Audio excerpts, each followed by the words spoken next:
Hello, beautiful souls. Elena Fouché here. I'm going to share with you two things that I just realized that I feel like are really going to help me with being assertive and setting boundaries.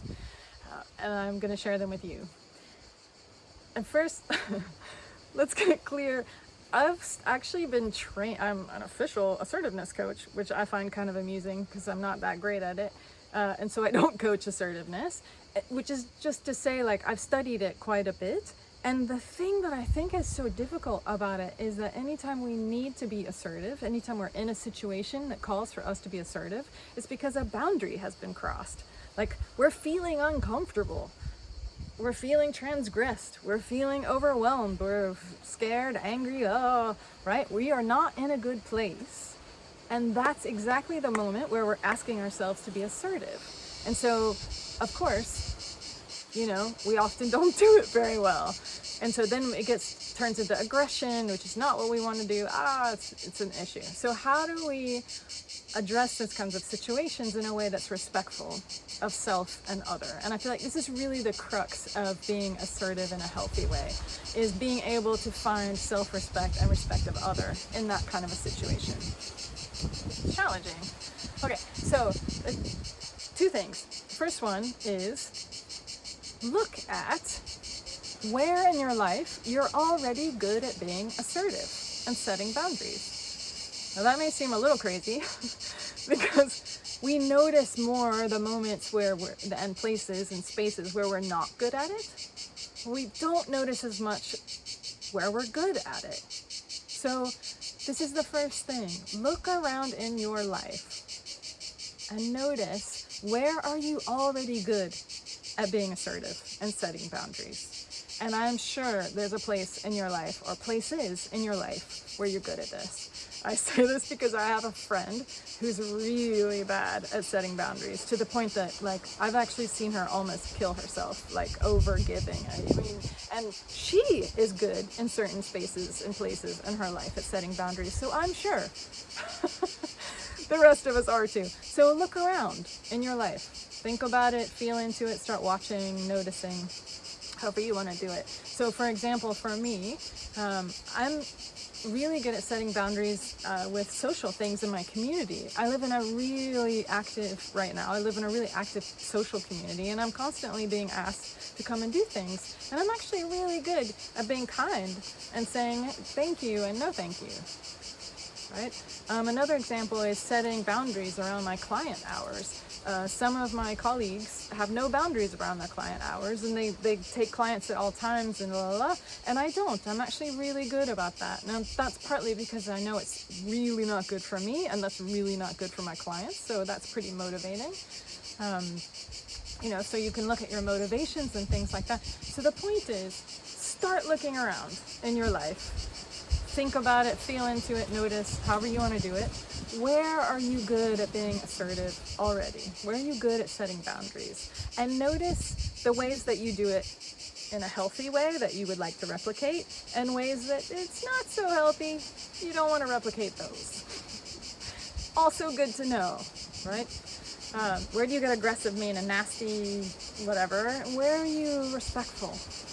Yeah? Okay.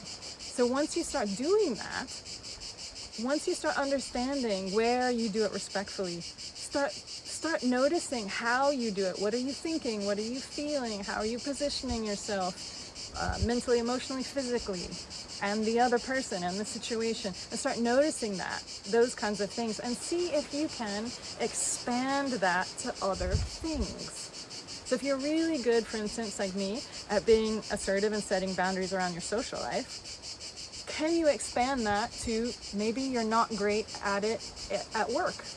Maybe there's something at work that you could do better at. So can you take the skills that you use in your social life and move them over into your professional life? I would suggest choosing something easy. So if your professional life is not easy, it's really challenging, don't start there.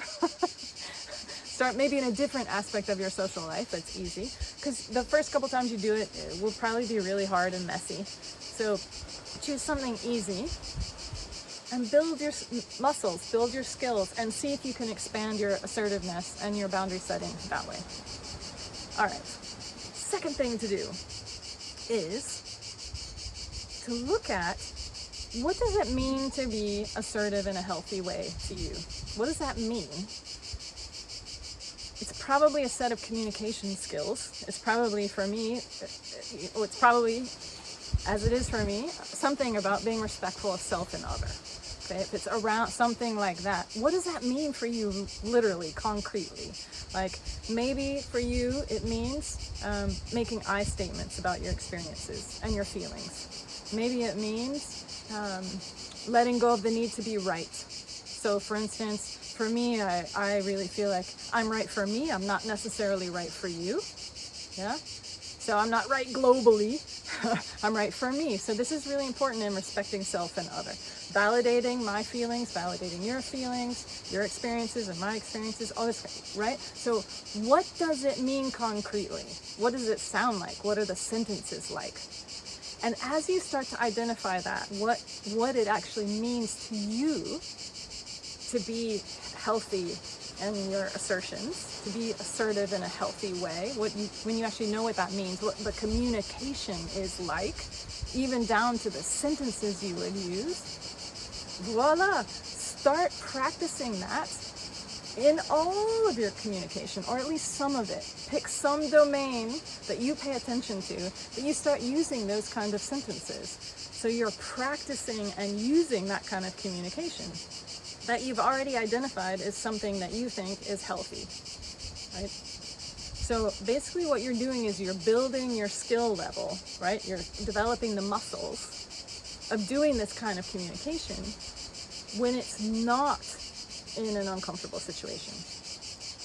And as you build your skill levels and your capacity for doing that in situations that are easy, because you're doing it, when you're not feeling threatened, then because you've built up this skill set, when you do get into a situation that's challenging, where you do need to be assertive, you've built this skill set and you can reach out and pick a few of those. I remember doing this. This is really easy. I'm going to pull this kind of sentence out and say this, right? So basically you're training yourself and your skills when it's easy to apply them when it's not. And I feel like this is both of these things actually you can use, and I feel like it's a really good way to develop your capacity for being assertive without actually having to do it in this really challenging way. You're doing it in a much smoother, easier way in your life, because either you're taking the skills that you already have, that you've already developed, and expanding them, or you're really identifying what those skills should be or that you would like, and you're developing those in times and spaces when it's easy, so that then you can apply them when it's not. All right? So those are the two ways. I hope that helps. I'm going to test it out and see how it goes. I'd love to hear how it goes for you. I'm sure the community would really benefit from your experience, so let us know. Take care, and I'll see you next time.